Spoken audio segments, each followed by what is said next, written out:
What's up, everyone? Welcome back to another review. This time we're taking a look at Dolores Claiborne, directed by Tyler Hackford, written by Dan Gilroy, based off the Stephen King novel of the same name. Now, Dolores Claiborne tells the story of this character named Dolores Claiborne, who is under suspicion for the murder of a woman that she was working for. And this, of course, triggers an incident that had taken place 20 years prior, where Dolores was accused of murdering her husband during a lunar eclipse. Okay, so that is basically the overall plot structure of Dolores Claiborne. But let's talk about it. I think Dolores Claiborne is a really, really good adaptation. And I think just as a standalone movie, I think it's great. Kathy Bates and Jennifer Jason Leigh, these two anchor this movie, and they are absolutely fantastic. With Kathy Bates as the titular character, to me, stealing the show. This came out, I think, about a couple of years after Misery, where Kathy Bates was already fantastic in that adaptation. She's even better in this adaptation. It's two very different roles, but you can tell that Kathy Bates, when she was in her prime as an actress, she was on fire. This woman knows how to act. She knows how to balance so many different emotions. She knows how to go between emotions at the blink of an eye.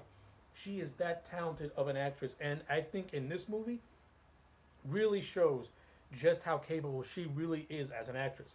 And I like how this movie is broken up into certain moments in time at certain key moments of the film. Now, the movie itself primarily takes place in the present day of 1995, but we have flashback scenes of Dolores Claiborne in the 1970s with her daughter, Selena, as a child, and her abusive husband, who was played by David Strain, named Joe. And I love those scenes of 1970, and I love these cinematography choices that really shows a stark contrast in the two distinct time periods. Like when this movie's in the present day, the cinematography presents is presented as being very gloomy, very dark, almost black and white like. But when you go into that 1970 aesthetic, it's very bright, very colorful, almost very cheery.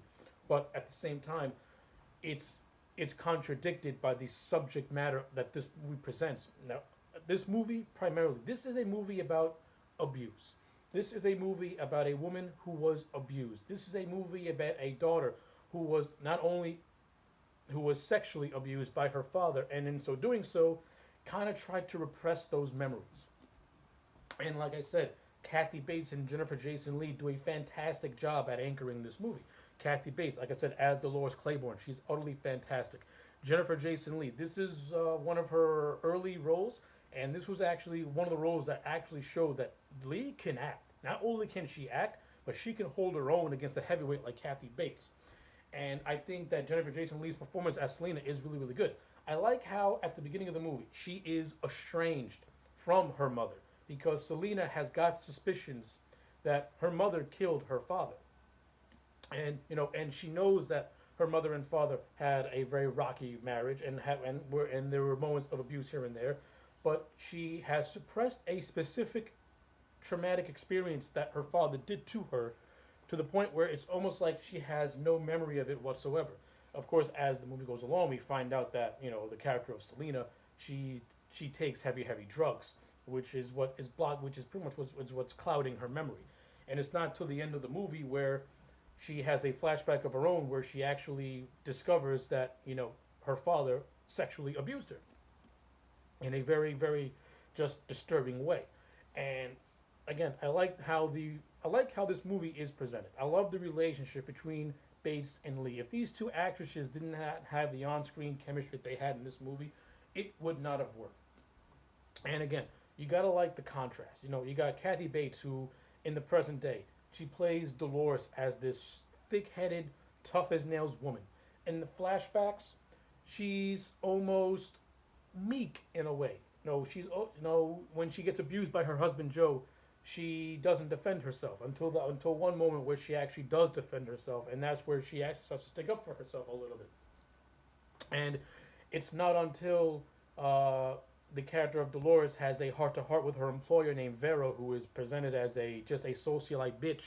But it's not until these two characters share a moment where we really get to see exactly what is going on in Dolores's mind.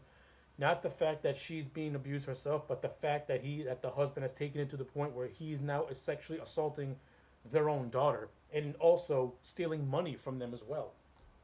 And this is what triggers Cat Dolores Claiborne to pretty much set the wheels in motion to pretty much just get rid of Joe. And it happens in a very, very thrilling scene during the lunar eclipse, which is a beautifully well directed, tensely paced sequence where Joe falls into a well and pretty much dies. And that entire scene is fantastic. It's all well done. From a supporting cast standpoint, you have John C. Riley and you got Christopher Plummer, and I already mentioned David Strahm. These three guys, they do a fantastic job in their roles. Christopher Plummer plays this police detective who has pretty much who's pretty much has a personal vendetta against Dolores because he's been trying to prove for the last 20 years that Dolores did in fact kill her husband, but he could never find anything to pin it on her. And now that Dolores is being accused of killing the woman Vera, which is revealed in a flashback that Vera actually just wanted Dolores to kill her because Vera, did not want to die old and didn't want to die in a hospital. And she pretty much begged and pleaded with Dolores to kill her. It's not until the investigation where he finds out that Vera had left a large sum of money to Dolores, and this creates the suspicion that Dolores killed Vera to get the money. But you can tell that Dolores had no clue that she was even going to inherit said money. But all this evidence keeps piling on top of Dolores, and this detective played by Christopher Plummer is trying to do whatever he can to pin either murder on Dolores and put her away. He's one of those hard-nosed detectives who knows he's always right and will do whatever he can to prove it. And Christopher Plummer did a really good job at playing just this asshole-like of character, and he played it really, really well. Great performance. John C. Riley plays the constable who is a partner of the Plummer character. But the John C. Riley character is more or less the flip side of the Plummer character. The John C. Riley character, he's a little bit more lighthearted.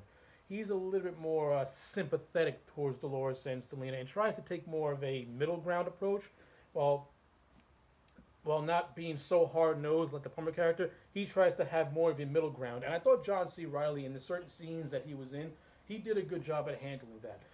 In the few flashback scenes that we get of the character of Joe, played by David Strahm, Strahm does a really good job at making Joe this most hateable, most despicable person who you just can't wait to see get what's coming to him, especially when it's revealed that he's sexually abusing his own daughter, in addition to being a wife beater. So it's kind of like a cheer moment when the character of Joe finally gets what's coming to him. And I thought David Strahm did a really good job at portraying the character of Joe. At first, when we see the character of Joe, he comes across as like that typical husband, but nothing threatening yet. It's not until he hits Kathy Bates with a log where we find out that this guy is an abusive drunk. And then a lot of Joe's character is mostly built through dialogue exchanges and just what we're told about him and the certain key flashbacks that we see him in. And you're either going to like something like that or you're going to hate something like that. Me, I am indifferent to it. I would have liked to have seen more flashback scenes, more developing Joe as a personality, as opposed to being told about him through dialogue. I think seeing more scenes of Joe interacting with Selena, interacting with Dolores, I think that would have did more to really build up his character just as this despicable human being that he it really, really is. That's how I would have done it, personally speaking.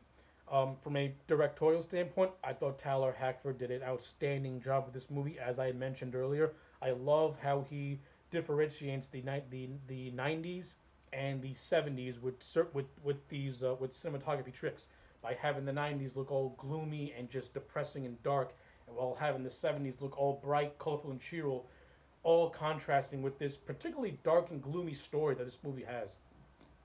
Like, this movie does not have a happy ending. It has a satisfying ending with pretty much Claiborne and Selena pretty much, coming to terms and reconnecting again. All happening while Selena goes to her mother's trial and pretty much defends her mother and tries to prove her innocence against the Plummer character, who will just remain insistent that Dolores is guilty of everything. So I don't think the Plummer character really got a chance to, kind of redeem himself from being this hard-nosed dick. He kind of dies on the hill. He kind of dies on his own hill. And to me, he doesn't really have a chance to redeem himself. And I would have had a scene where he like redeems himself, and after Selena gives this really great speech and a really good performance by Jennifer Jason Leigh, I would have had the plumber character kind of break down and just give up the investigation and kind of bite the bullet. Instead, he kind of dies on the hill he dies on, kind of going out as the curmudgeon that he really is, as somebody who just won't go down. And I would have had a little bit more of a redemption for that character. Just like I would have liked to have just a little bit more scenes developing Joe as a person, as opposed to being told things about him through dialogue. But yeah, those are just my two gripes against this movie. Other than that, I think Dolores Claiborne is a near perfection of a movie. The directing by Tyler Hackford is outstanding. The cinematography is elegant and beautiful. There are certain scenes that look like a painting. That's how gorgeous this movie can look in certain areas. The acting is very just. The acting between Kathy Bates and Jennifer Jason Leigh, it is subdued and fantastic. And they command your attention. Kathy Bates commands your attention in this movie like she did in Misery. And the supporting cast just adds that little extra juice to an already perfect, to already two leads who are already carrying this movie to perfection. So yeah, I'm going to give Dolores Claiborne a 9 out of 10. I think this is an excellent movie. If you have not seen this movie in a very long time, you owe it to yourself to give it a watch because it is really, really good. And it is one of the best Stephen King adaptations to be put to screen. And I actually think that Dolores Claiborne, 25 years later, is a grossly underrated and almost forgotten movie, to me at least. This is a damn good movie, and it deserves to be viewed and watched. So yeah, those are my thoughts on Dolores Claiborne. Let me know yours in the comment sections down below. Like the video and subscribe, and I'll check you back next time for more.